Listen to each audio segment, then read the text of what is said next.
The very first days Russia attacked Ukraine, on February 2022, I said in the very first days that Ukraine will retaliate and attack Russian territories. That was the only question of time.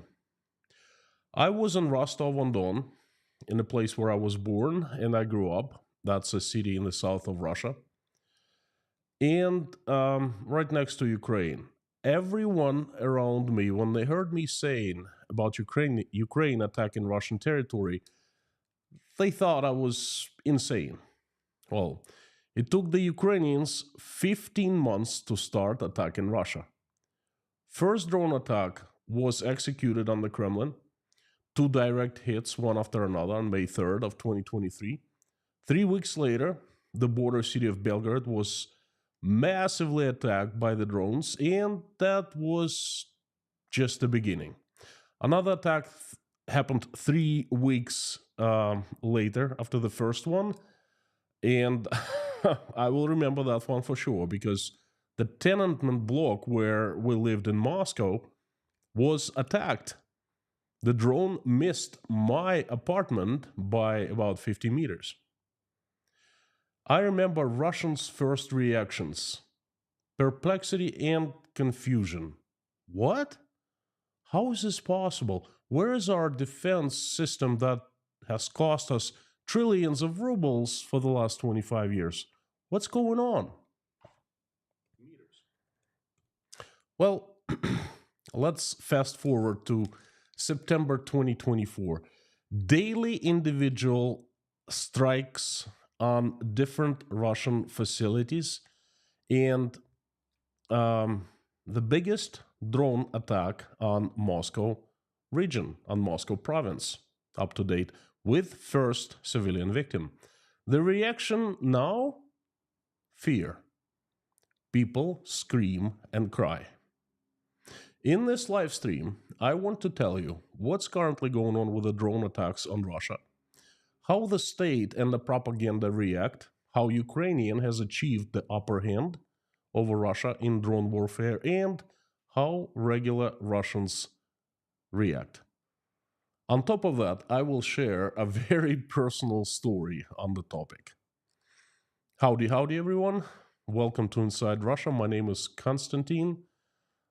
Inside Russia is where usual Russia is explained by the unusual Russian. You will not find here BS, propaganda. As usual, you will find here common sense, logic, truth, and some emotions, because I am a human being after all. This live stream will consist of 3 parts. The first part is this message. Second part is sharing opinions and answering questions. And the third part is the prayer. So I invite everyone to join us at the end for a prayer. Now, to the message. Ever since day one, I have been telling people, whoever wanted to hear me, that Russia getting attacked by drones or any other means was just a matter of time. Ever since May 2023 of last year, Russia has been under constant drone attacks from Ukraine. Some drones fly all the way from Ukraine, some are launched locally, close to targets. Drones are different too. Some are small, some are very large and remain small planes. But it all started on May 3rd, 2023. The attack was successful, and the outcome was very, very odd. Okay, I will start with the Kremlin because I find it very important, and then I'll tell you about what I think of the current situation. So, they were 2 direct drones attacking Kremlin, and they both were successful. Most likely they were launched in Ukraine, and they flew all the way to Moscow, to the very heart of Moscow, to the Kremlin. Well, let me remind you how it all looked like.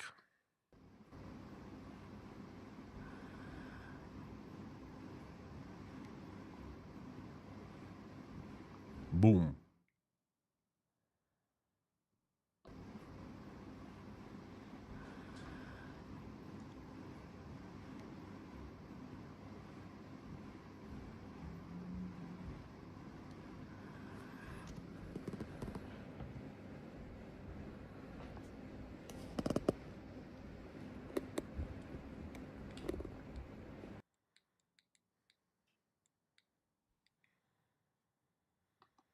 Well, there were so many questions and there were no answers whatsoever. The state kept silent. Imagine it happened in the USA. The White House is hit with two drones, one after another. Successful hits, strikes, And the media says, well, the White House has been hit twice, but the president wasn't there, so it's not really a big deal. And now let's move on to the hurricane that's coming towards Florida, because that's the breaking news. That's impossible, right? Well, it is very possible in Russia. That's exactly what happened in Russia. No public investigation was done. Not too many official comments were made. And what's most important, not one single person has been held accountable and responsible. They acted as if nothing happened. The Kremlin's most favorite tactic, as if nothing happened. I think they pioneered that tactic back then. Well, perhaps before, but they have certainly perfected it. Imagine this. There's a special part of Russian Air Force, the missile defense system. Equivalent in Israel is, I think it's called the Iron Dome. Okay, works flawlessly in Israel. But in Russia, it should be supposed to be the cutting edge, the best in the world. Well, certainly one of the most expensive in the world. Hey, Russian taxpayers didn't really count money when it came to their safety. Well, that's obvious, right? Trillions of rubles have been spent on this system. And all of a sudden, the Kremlin gets hit by drones. Turns out that the king has no clothes and Russia has no air defense system. It does have mobile units mounted on trucks, the famous C-300s and C-400s, and one of such units you can see on the roof of the Ministry of Defense building in Moscow. Some say it's a shame. But hey, Russian military says security and safety is number one. At first, I thought it was an inside job. I mean, the hit of the Kremlin. And I made a live stream about it. But later, I learned that I was wrong. For one simple reason. Such inside jobs usually result in something major. Like, declaring war or like super cruel retaliation, things like that. Russia simply ignored the attacks. It was a signal to Ukraine and to the entire world. We're wide open to the incoming. And the incoming followed all over Russia. The Ukrainians started with Moscow, like I said, and that was, well, they started with Belgorod, really, but Belgorod is right next to Ukraine. It's basically the front line. It's, a few kilometers from the Ukrainian border, from Kharkov province of Ukraine. And then, after the Kremlin was hit, there were weekly attacks on the center of Moscow, the Moscow City Business District. And then the Ukrainians started targeting oil refineries, oil storages, storage facilities, war factories, Air Force bases. Over 2 years, there have been hundreds of attacks, strategical bombers, fighter jets destroyed. Air strips destroyed. Some attacks destroyed multiple planes. It's crazy. Weapons factories hit. Military air bases. Military HQ in the Rostov-on-Don, the place where all this Ukrainian campaign is being strategized and commanded.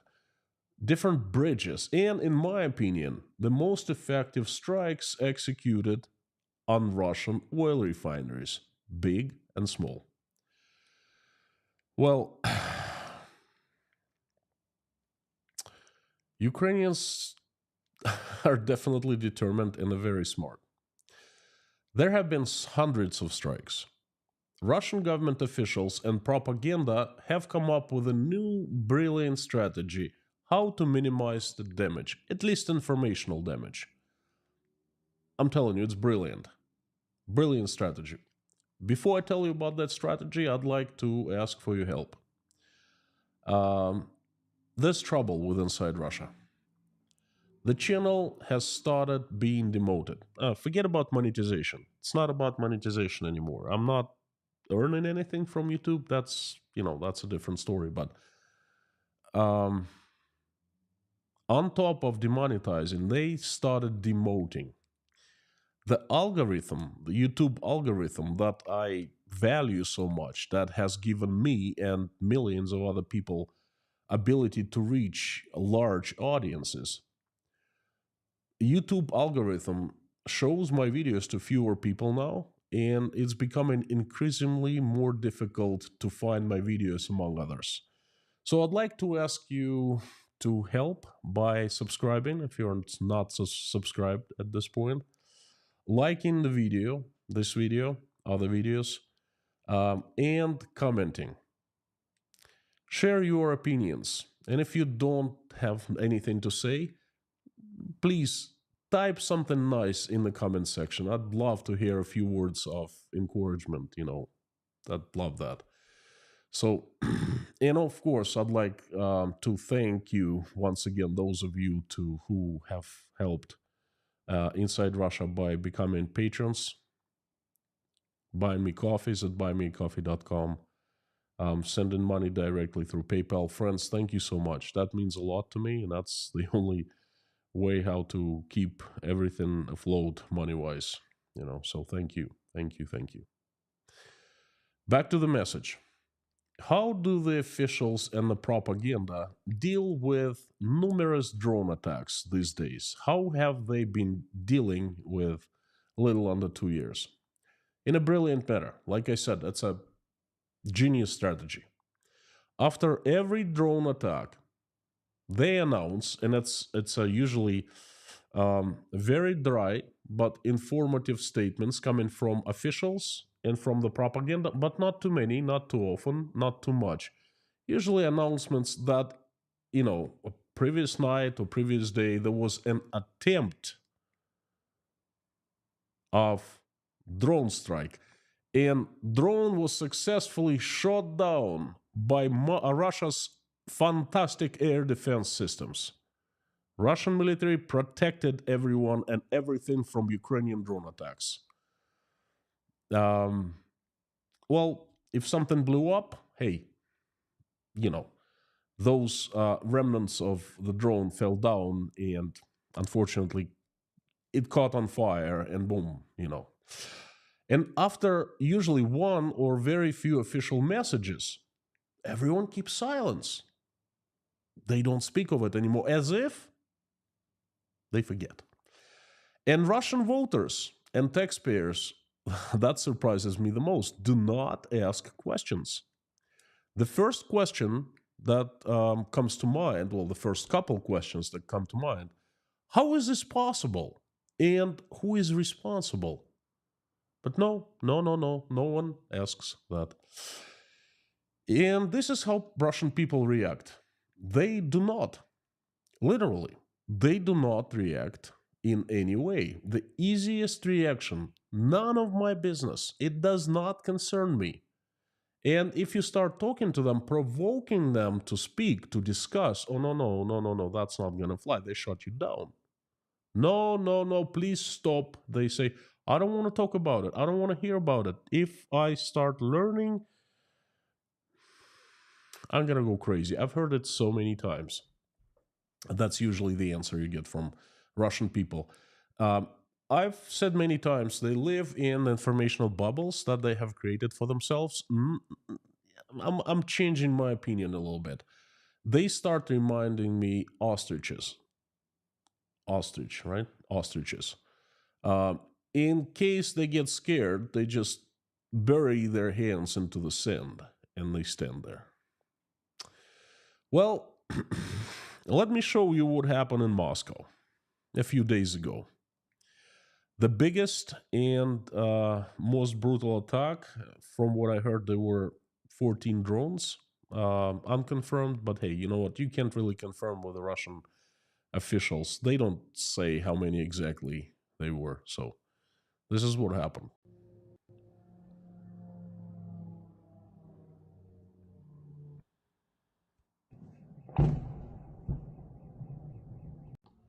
Сейчас будет еще один.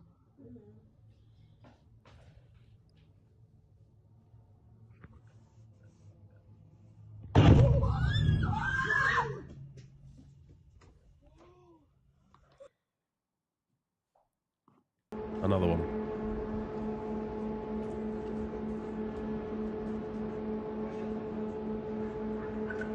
Какой рассвет красивый. Очень And, красивая погода, ребят. Это Раменская, высоковольтная. Моя самая So all the первая damages. квартира. Я давно сюда не приезжал, просто сегодня ночью заехал. Поспать здесь. Вот соседний дом. Вот что на земле творится. Это еще расчистили, вот еще тачки убрали. Direct hits Вон там вдалеке, all over видите, Moscow тоже. region.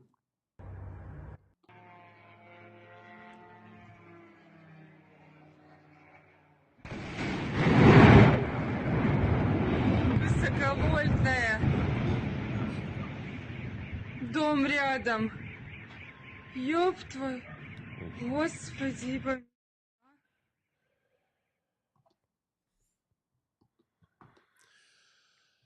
Well, it's pretty bad. What can I say?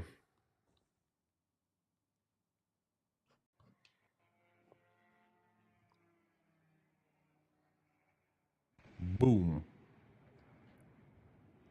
Высоковольтная. Дом рядом. Ёб твой. Господи, помилуй, а. This lady does not sound happy.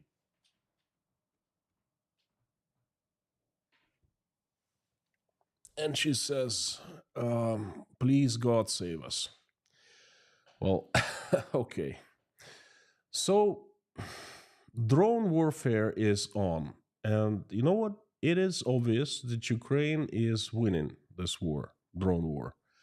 Or at least, if not winning, then having an upper hand. It is using drones very wisely and very effectively. Why?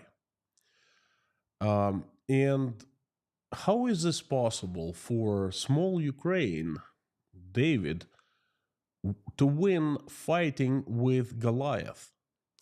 Well, it all comes down to the economy. That's why I always say economy is fundamental, hugely important, crucial. Russia and Ukraine are organized differently these days. Russia and Ukraine are using different economic models.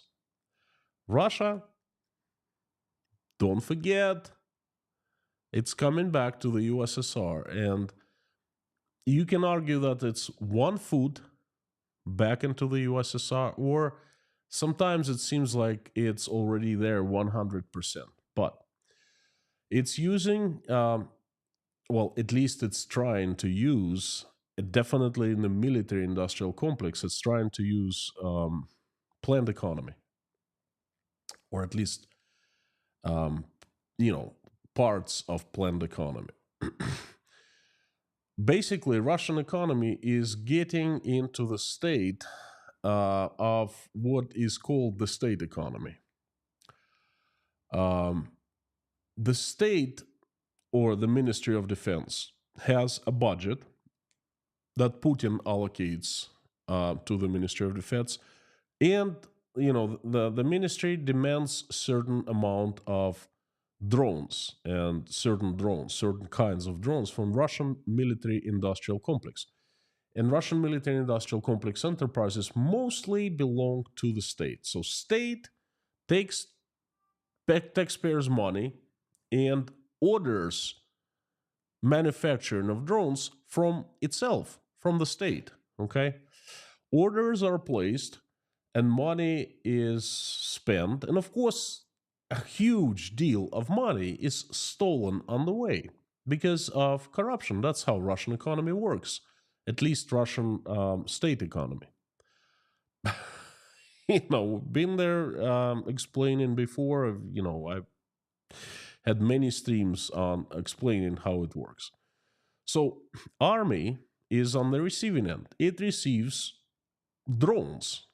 It does, but the drones are of lower quality and low quantity, not exactly the same amount of drones as requested.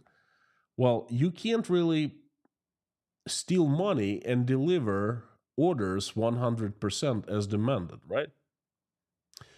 Well, on top of that, don't forget that Russia is the most sanctioned country in the world, well, in the human history. And it does not have access to semiconductor, to high-tech technologies, and so forth. It does procure some, but not in mass quantities as it wanted to be. So that's how Russia works. Ukraine is taking a very different approach. It buys drones from the free market. There are hundreds of new small companies in Ukraine that were set up recently with the purpose of producing drones.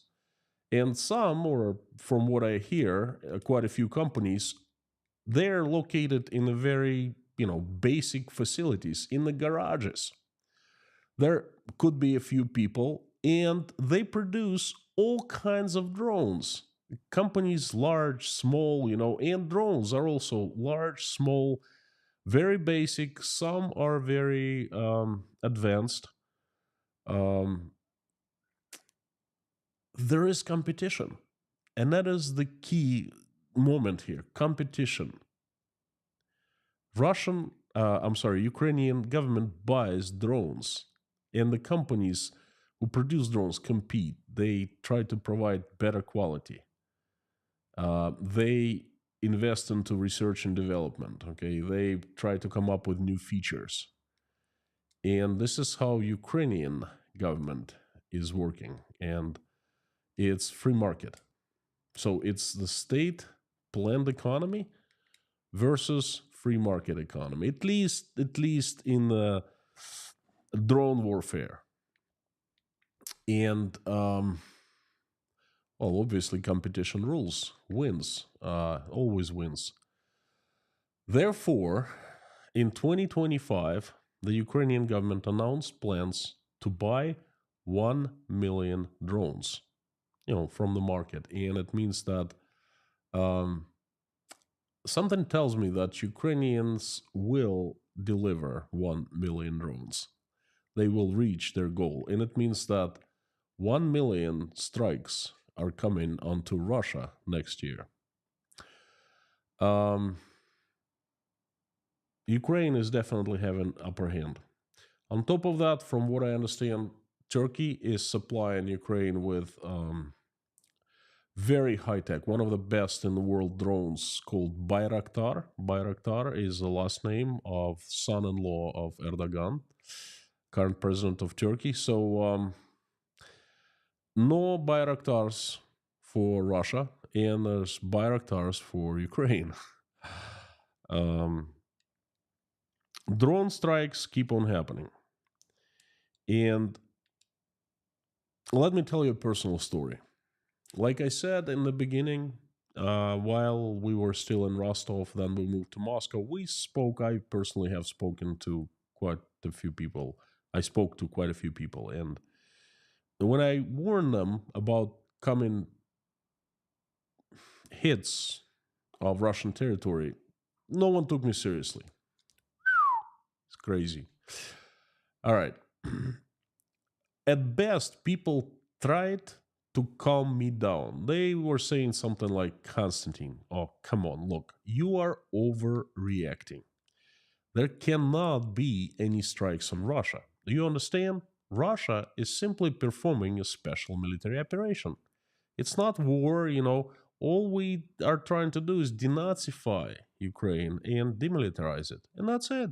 Okay, so all right. In case like that, I tell time will tell, and time is telling us. Now, I recently spoke to one of the people after 2 years who we had conversation about drones and drone strikes on Russia. A person lives in the central of Russia, in the center of Russia, the central part of Russia, northwest of Moscow, but not too far from Moscow. And so you understand geography of drone strikes, entire Russia. Just recently, a couple weeks ago, um, drone strike was, or potentially drone strike was executed in Omsk. The rumors have it. Omsk oil refinery, Russia's largest, caught on fire. Well, how do you catch on fire exactly? Okay. In Moscow, Moscow has been bombed by a large number of drones. Okay. The last wave is just one of many, it's just the largest one. Recently, there were drone attacks in Murmansk, that is northwest of Russia, St. Petersburg. Drones flew all the way from Ukraine to St. Petersburg, Crimea, Rostov, Belgorod, Kursk, um, Kazan. Kazan is 1,000 kilometers east of Moscow, for 1 second. So there have been many, many drones attacks, and the geography is Russia. Okay. So I talked to the person who we had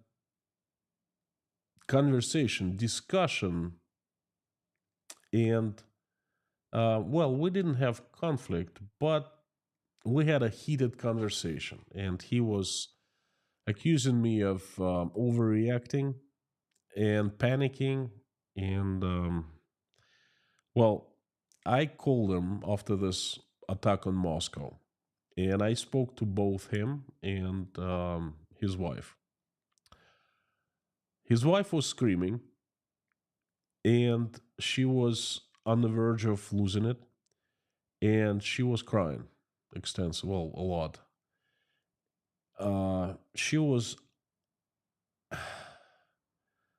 losing it. She was not stable. She was screaming. She fears for her life. Again, the drones didn't hit them. They didn't hit their city where they live. They hit Moscow. One person died. Um, she was saying that she was going to, getting ready to move out of Russia, leave Russia for good. Husband was shaken. He did not act, hysterical, but I could absolutely hear in his voice that he also fears. And they didn't call me, you know, panicking. They didn't say I was panicking. They didn't um, say anything about I was overreacting anymore. And they just know that I'm not in Russia, and they started asking questions how to follow our footsteps. And it was a very good example of how some people's opinions changed. I can't say evolved, but they changed. Okay. And this example is not the only one. I made 5 telephone calls. Well, I made quite a few, but 5 telephone calls. I spoke to people, and they told me that they feared, they were shaken, and they're simply afraid for their lives. And I told everyone that the drone flew to our apartment block, 50 meters, missed my apartment by 50 meters. And that certainly did not give them any, didn't calm them down, let's put it this way. Those Russians who don't want to change anything, who are too afraid of changes, who are too afraid of taking actions, who are too afraid of moving away, who are too afraid of admitting the truth. They are acting as ostriches. But there's an increasing number of Russian people who are looking at the reality with eyes wide open, who have woken up from their lethargic sleep. I'm seeing it. It's not, I can't say it's a huge amount of people, but there are more and more people who are waking up. And Kursk is definitely the reason, one of the reasons for them to wake up. And this drone attack on Moscow, that's been, you can't hide a drone attack on Moscow, okay? You can keep silent about an attack somewhere in Kazan or in St. Petersburg, well, not, near Murmansk or on some industrial facility or military air base. But you can't. There are so many people live in Moscow. There's so many hundreds of thousands of people saw the drones flying. They saw the explosions. They saw this, and they saw Какой this. просвет красивый. You Очень can't красивое hide небо, this да, ребят? stuff, friends. Это Раменская, высоковольтная.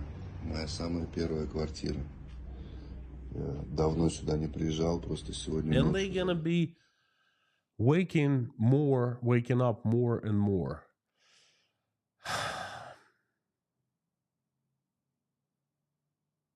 I think that fall and winter of 2025 will be the straw that will break camel's back. What's going to happen in near future is there will be more drone strikes on Russia's energy facilities, on substations, high voltage substations, on power plants. And, winter in Russia is very harsh, and people will be left without heat and water and electricity. And that will wake a lot of people up. But where are the red lines with the government? Putin, his gang, and the politicians, they have, repeated so many times, oh, this is the red line. The Ukrainians have just crossed the red line. Oh, this is it. We're gonna strike back. They will see. We will show them, okay? The thing is, there are no red lines. There will be no retaliation for these drone attacks. We have been seeing hundreds of them, no retaliation.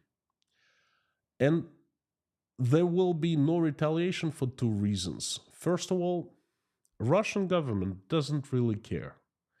Vladimir Putin and his whoever, makes decisions about this war, all they care about is hanging on to their power.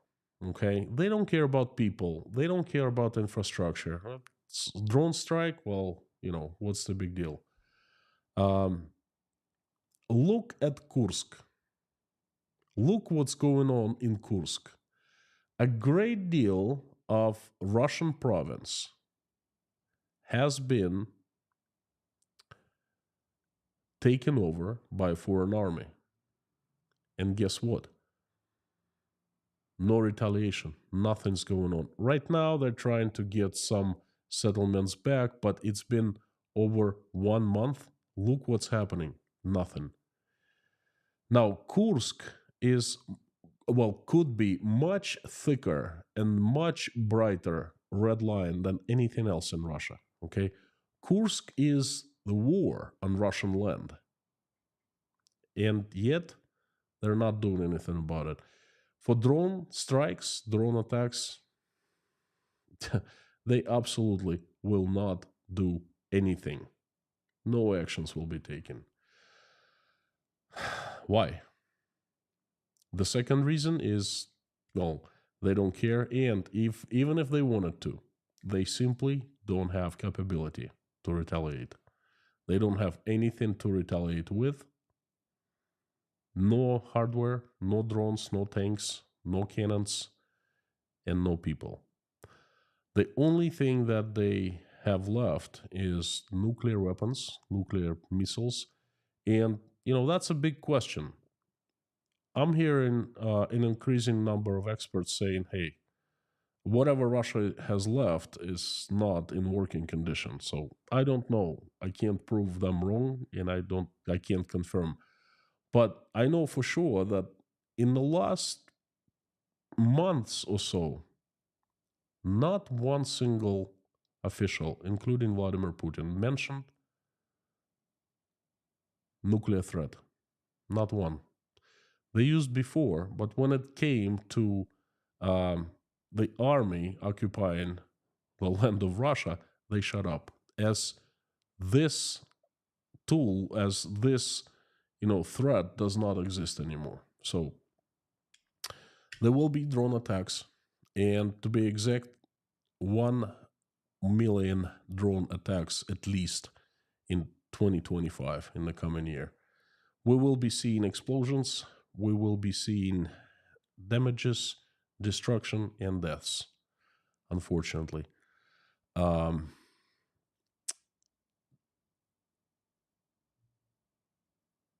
in Ukraine, in Russia, because Russians also have drones, and they also produce, and they also use them. Unfortunately, they use them in Ukraine, and there will be destruction and drone strikes in Russia, but the Ukrainians have upper hand, and I think that hand is getting stronger. Friends, this is it. Thank you so much for the message. I appreciate you coming, giving me a chance. If you like this message, please hit the like button. That helps. I would like to invite everyone to carry on in the live stream chat. We have about 23 minutes, 25 minutes. Let's do it. I would love to answer your questions. Let me know what you think about today's message.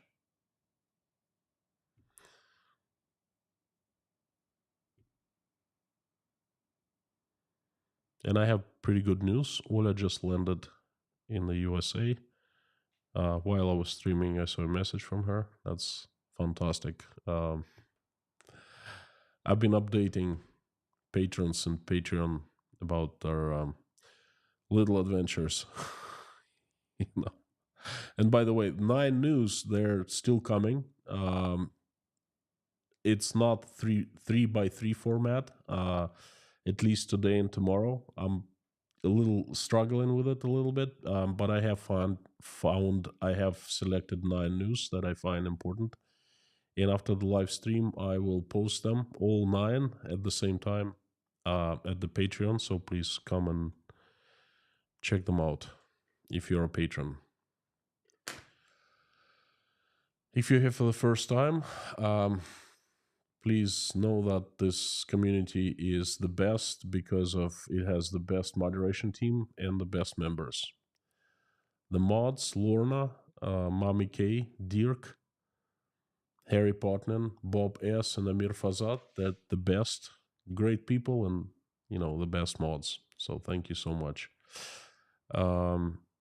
As usual, if you want me to read your question or comment easier, please put it in all caps and put Inside Russia after @ so it gets highlighted in orange. Just like Koshkin Dom did, howdy, and all the usual suspects. I see you. Thank you so much for coming. Question from Werner. What about Putin's cronies' dachas? Do they have any private air defense in the driveway?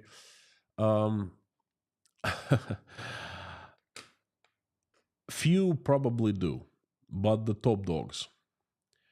That first strike on Moscow, there was a wave of, I believe, 7 or 8 large drones flying, and the rumors have it that they hit civilian targets, such as tenement block where I lived, because they were thrown off course by the special radio systems that suppress radio signals for drone navigations. They disrupt drone navigation. And the drones were actually flying to Rublevka, Barvicha, the place where all the cronies have daches. Okay. And they just simply redirected them or disrupted their control systems. And, they went to different places. But good question. So I think most of dachas do not have air defense, and a few people who are, very close to Putin, I think they do.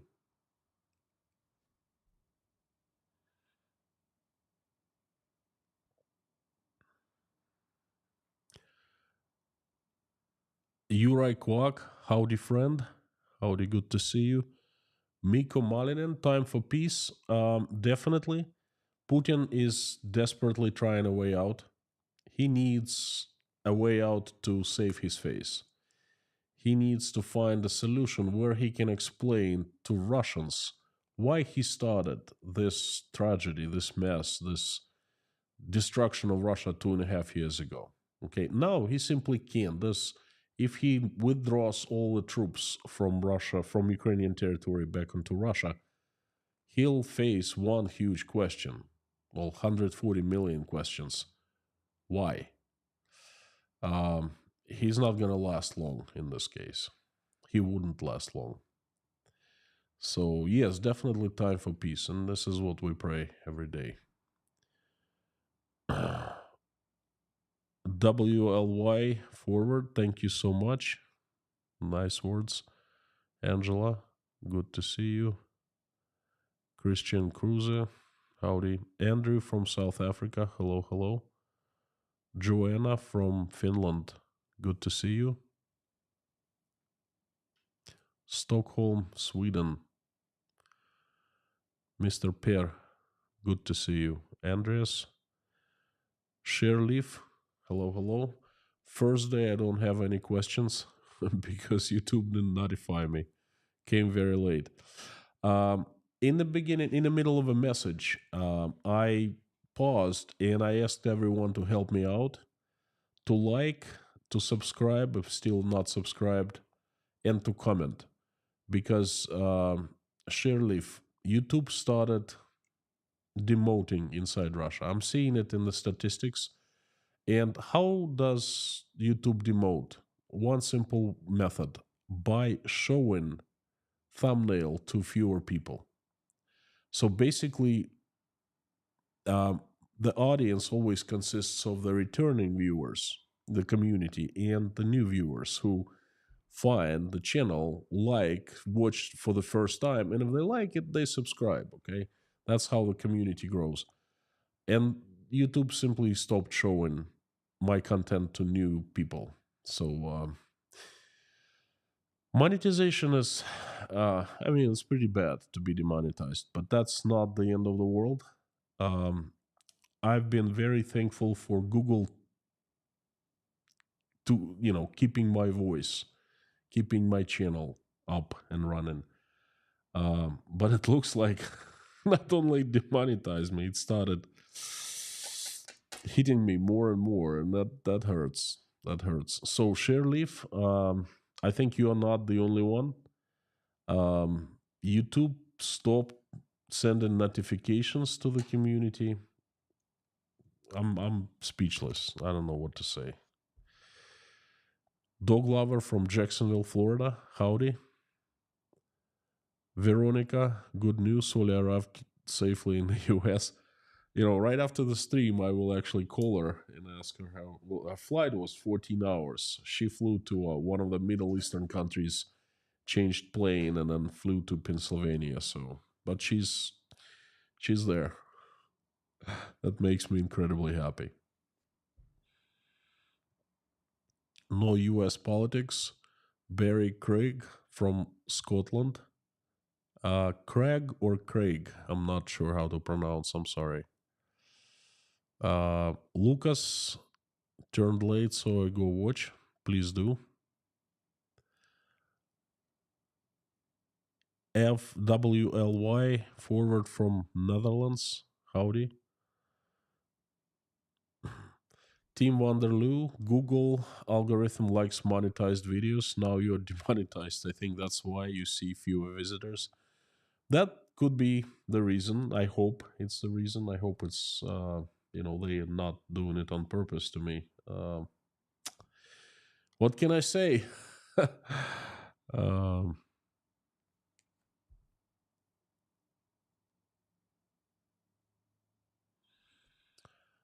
Komisanti, howdy. Does Putin declare one more mobilization? He's afraid because mobilization is a very strong reason for Russian people to get very unhappy. So there's been much of talking about mobilization, and a lot of people, well, military, are calling, saying we don't have enough soldiers. There's a catastrophe happening at the front lines, and all of that.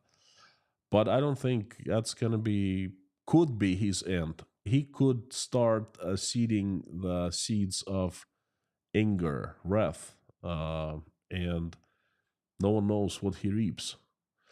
The first mobilization really took a huge hit at his rating, and I don't think he wants another one. On the other hand, the Russian government has lots of ways how to mobilize people silently, not angering large masses, because the large masses simply wouldn't know. Okay, and I've talked about it too. So I think that's going to be some kind of a hybrid. No official mobilization, but the intensity at which people are, taken from their homes will increase. Faith from Southern California, thank you so much. Christian Cruiser, trying, thank you for the good words.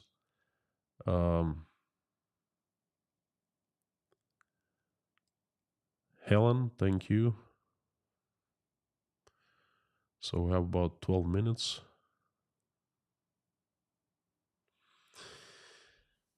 Siba, when do you think Putin's end is coming? This is I'm not a prophet, okay? I'm not an oracle. I don't know. I had a feeling that he wouldn't last until the end of 2023.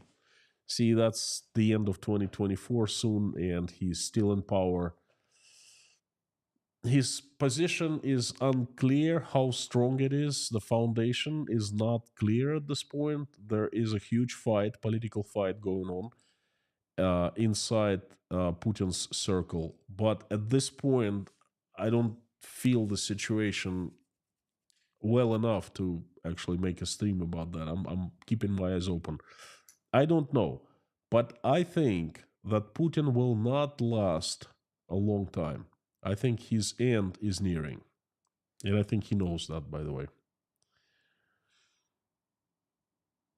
Deborah saw the notification. Well, that's good. At least some people still see them. Thank you so much.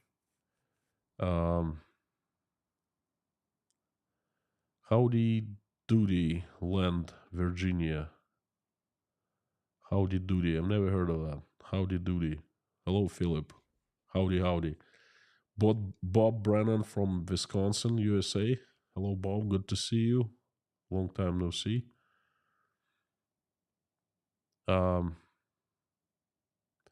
Pinda, there are rumors of complete mobilization. Some official said all young Russians should be mobilized. Not all will go to the front. Some will stay in the kitchens. Pinda, this is just blah blah blah from Russian officials. They want to stay in the public eye. That's why they make these statements. If there is mobilization, complete mobilization, you can't justify it. The only justification is you declare war against Russia. And that is not what they want to do. So if there's war declared, there will be complete in the complete mobilization. But I don't see it's happening. Okay.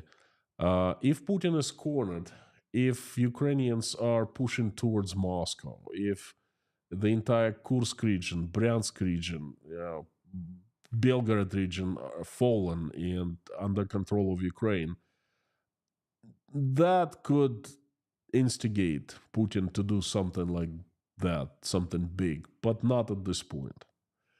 They keep on saying, we'll take care of everything. We'll get the Kursk back, and, it's not a big deal. So they're playing it down. Daniel McInnes just came in. Good to see you, friend. Jill from, wait a second, Jill, Canada, right? Is there any oversight into the actions of Facebook and Google? How are they governed? I don't know. They're private companies. They can do whatever they want. They have their own set of laws, code of laws, agreements. And when you open a channel at YouTube, you agree to you must agree to their laws, to the governance by default. Otherwise, they wouldn't open account for you. So, good. Steve Barnes getting notifications. Perhaps I'm overreacting a little bit, but friends, I am seeing that YouTube is recommending my content to fewer people. So that is hard fact.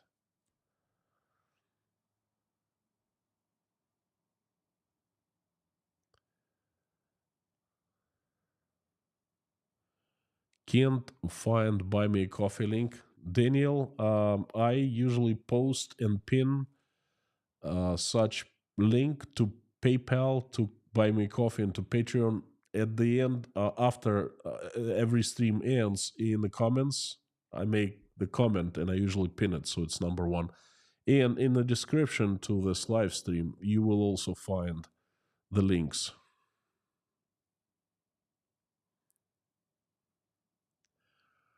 Craig, the Ukrainians seem to have taken drone technology to another level, with NATO developing more advanced as a result. Results achieved. Hard to agree with you. That's my point too. Ukrainians are doing it smart. Okay, they're creating competition. They're creating the market. They have people excel, compete for government orders, for money. Look at Russia. Completely opposite. They just steal money. Corruption.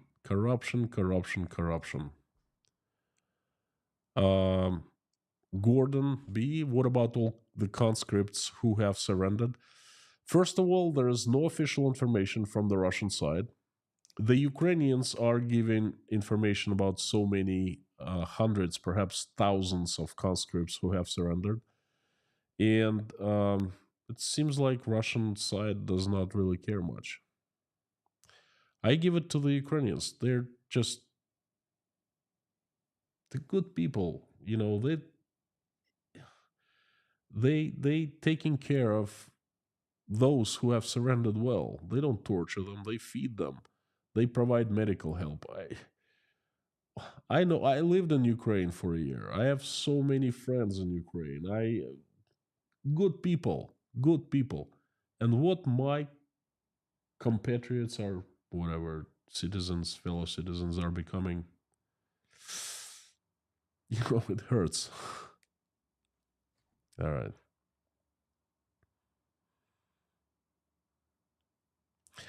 Bakerstock, let your daughter start a new YouTube account in the USA and you can run it from there where you are and be monetized in no time.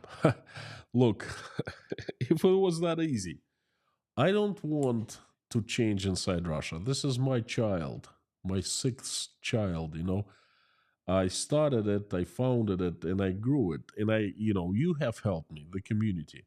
I don't want to start a new channel, new YouTube account. I have an AdSense.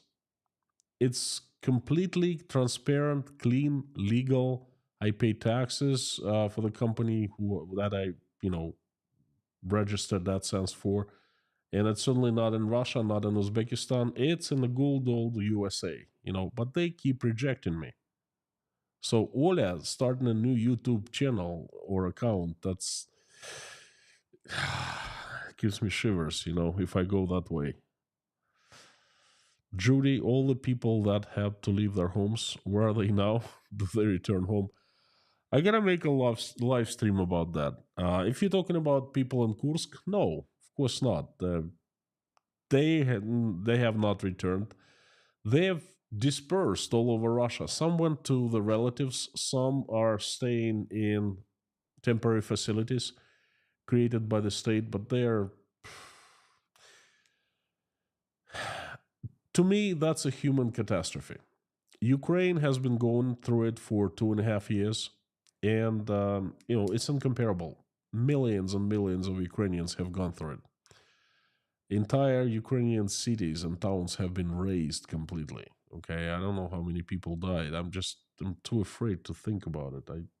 I'm scared. I try not, uh, but the cities, hundreds of thousands of houses, apartments, simply destroyed, razed. Okay, and Russia started, tasting its own medicine, only on a smaller scale.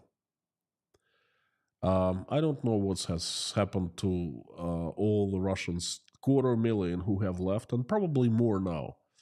But that could be a good topic for future streams. Magnusberg, thank you so much.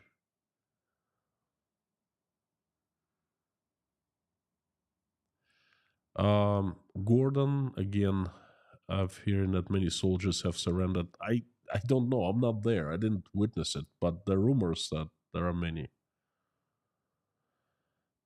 Mike Woodman, Constantine, have you considered relocating to Canada? Much easier to get landed status in Canada versus other countries.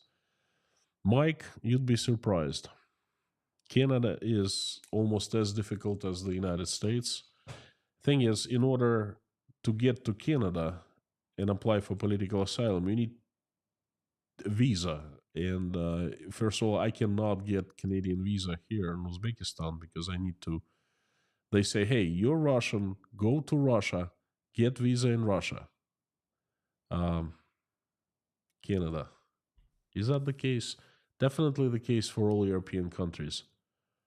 Is this the case for Canada? Well, please don't quote me on that. I'm sure it's difficult, okay?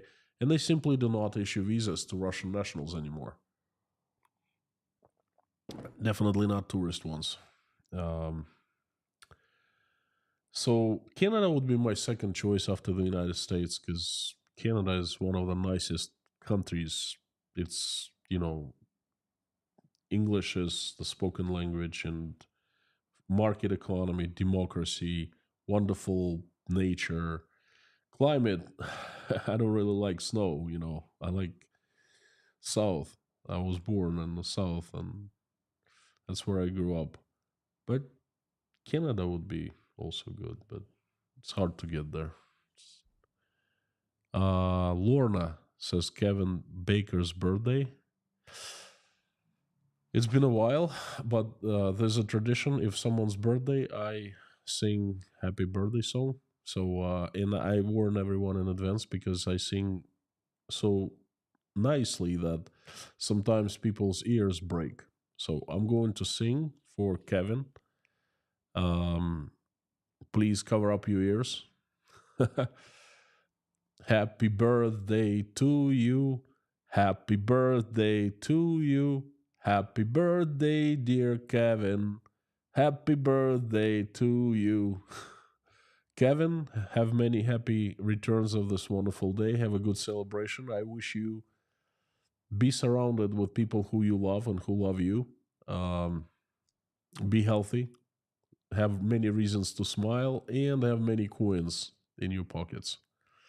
So happy birthday. Thank you, Lorna, too. Earplugs in. Paul knows what he's talking about.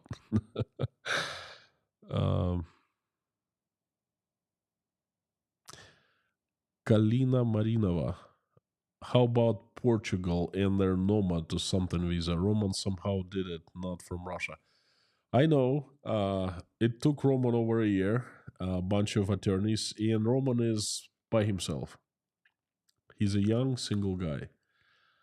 I have a large family. There are five, well, four of us. Four. That's so unusual. Ola's gone now. Big hole in my heart, you know. There's four of us. Not as easy. Of course, I thought of Portugal. Now, before I invite everyone to finish this live stream with prayer, let me just tell you what's going on. The Tashkent Breakfast Club, this support group, this community that I have founded, and we have grown to over 1,000 members here in Tashkent. One of the reasons we organized was to help people just like myself and everyone else. And the biggest question was, well, there were two biggest questions. First is how to settle in Uzbekistan temporarily, how to open a bank account, find an apartment, how to get a job and things like that. So when you get to a new place you don't know anything about, you try to get information. But once everyone's settled, and it takes a few days to settle, it's not that difficult, not that complicated, you start thinking of the future, you start planning. And what is planning? You need to find a new home. Every single morning, people would come and we would discuss where to go. Trust me, I'm an expert on Australia, on the United States, on a little bit on Canada. Not an expert, but I know quite a bit on Portugal, Kyrgyzstan, Thailand, Cyprus, Israel. The hot spot for Russians right now is Paraguay. They take us, no questions asked. They give us residency just because we ask. Is it the best country in the world to live in? No.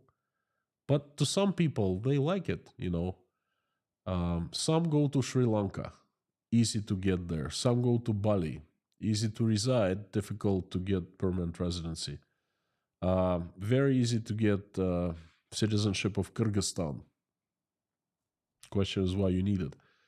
The United States, all the European countries, except for Spain. Spain is a little easier right now. It is possible to get nomad visa in Spain, and it is possible, but more difficult to get nomad visa in Portugal.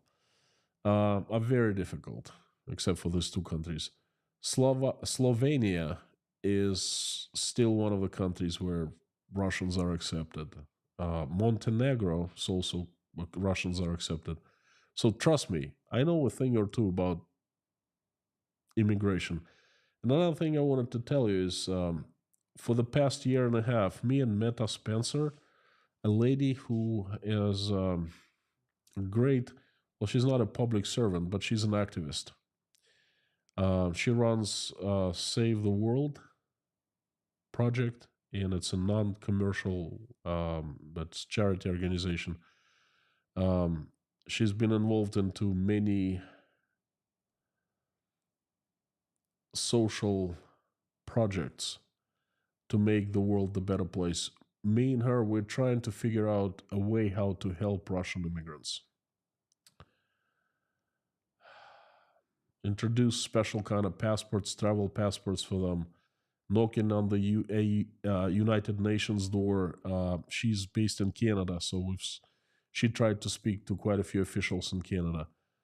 We're also trying to do something big. It's moving extremely slowly. So many discontent, so many anger towards Russians, but trying piece by piece, step by step.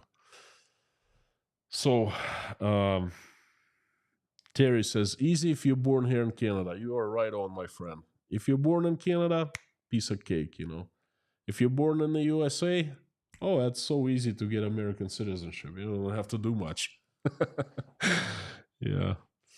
Russia is giving citizenships left and right to anyone who asks, basically. No one wants to go there.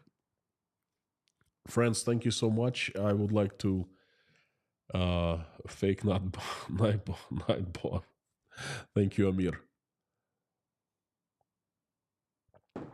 Um, Pamela, Dasha studying Portuguese. Yes, I gotta ask her what's her progress. Yes, English is not perfect, but very, very good. Excellent. Thank you so much for joining me today. Thank you for giving me a chance listening to the message, and thanks for participating in the live stream chat. It's my most favorite part of any live stream. Thank you so much. I would like to invite everyone to pray along with me. And if you are not religious, please pray along with just, you can call it a different name. Sending good wishes, good vibes, and good energy to people works fine with me. I think it's the same thing. I have not seen one person who doesn't believe anything. They just call what they believe in different names. So it's all good. It's all about love in our hearts at the end. So let's do it. Thank you.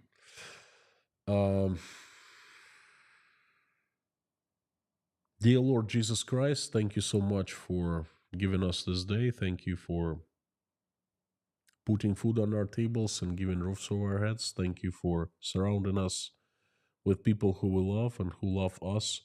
Thank you for our families and our children. Please give us wisdom to keep the skies above our children's heads peaceful and safe. Please give us wisdom to raise our children the way that they will not fight in any wars, only be friends with each other and love each other. For now, please keep our children safe and healthy.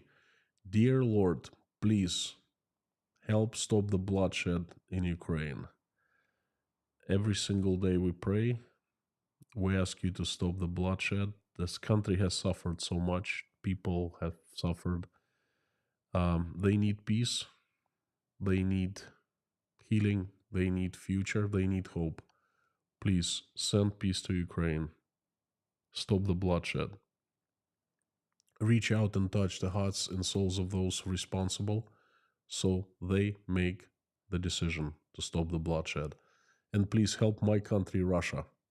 Assemble your strongest angels with sharpest swords into your heavenly army. Have Saint Michael lead it. Send that army to earth to get rid of the demons who have hijacked my country, who we know by their names and by their faces. Liberate Russia, please. Help Russians. Send angels so they will help good Russians to run their country in a way that it becomes peaceful, loving, and respecting, and is welcomed back to the international community. Please help everyone who is traveling, send them safe travels, help everyone who is in danger in rough waters. Please help single mothers and fathers raising their children and struggling, trying to make ends meet. Help all those who are seeking for any kind of asylum. Help those who are not feeling well. Please help those who are helping Ukrainians, and help those Ukrainians who are under threat of Russian missile and attacks and bombs. Please protect them, send them safety. Dear Lord, please help all the sick, the hungry, the addicted, the cold, the homeless, the jobless, the depressed, the betrayed, the ones who are losing their faith, the ones who are crying, the ones who are feeling alone and not abandoned, betrayed, and not feeling well about their lives. Reach out and touch their hearts and fill them with love. Have them feel that they're not alone, that you love them, that you have not abandoned them. You're right next to them, watching every single step they take. Please help everyone in need. Thank you. Thank you so much for this community. Thank you for allowing us to come together and pray. Thank you for everyone who's praying right now or simply watching us pray. I would like to ask for a few people. They need your help. They are our friends, great members of this community from Texas, USA, who are not feeling well, down with COVID. Please help. You know their names. You know who they are. They need your help. Please send recovery. Please help Ann Larson and her daughter Hannah. Jeffrey S. and his family, Alex from Albuquerque, Mark Rutan, Tom W., J.R. McKim, Frank in Texas, Gabing with Gary, Lisa Cumrian, Harry Potnan and his family, Terry Carter, John McLean, Linda Trombley, Paula W., Dennis, Jason Carney, Susie Mailer, Tim Mayers, Dory, Rhonda McGillis, John, Taylor, Wayne, Dave, Don, Darla, George Ruberty, Pamela J., Meta Spencer, David Porter, his family, and everyone from Chernovtsi, Ukraine, Leif, Randolph, Grace, Dean Spooner, and his church, Yelena, Natasha, Michael, Jake, Oля, Dasha, Sky, Svetlana, Sergey, Liz, Ron Klotzer, Liz Dumbrell, Koshkin Dom, Sandra, Mike and Mike, Petra Olson, Joseph Obite, Melissa, Jodes Rames, Millie, Sarah, and dear Lord, please have victims of terrorist attacks on New York that happened in 2001 rest in peace. Their souls rest in peace. And please send healing to their family members, to the loved ones who are still hurting from that event. Thank you so much, dear Lord Jesus Christ. Amen. Thank you, friends. Fantastic to see everyone again. Thank you. Tomorrow, the news update. Boy, news get crazier and crazier, you know. Anyway, please come back tomorrow for the news update. I would like to remind you something, in case you've forgotten. You're awesome and you rock. And before I sign off, please say along with me the usual. And if you don't know what it means, please Google it, because people ask every day.